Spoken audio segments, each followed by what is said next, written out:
बेटा ससुर का बियाह कही दी घरे मजा से पतो हुआ गई से ससुर जी पहाड़ हे दुल्हनी।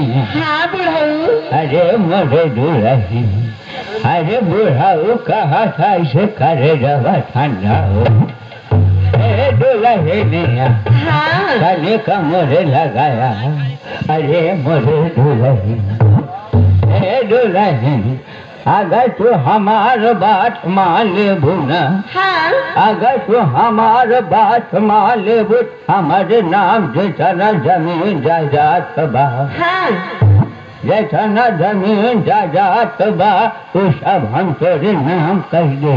अच्छा अजन के यहाँ भैया कि बुढ़ाए दाम हाथवा गोरवा का मशीनिया कम काम करत।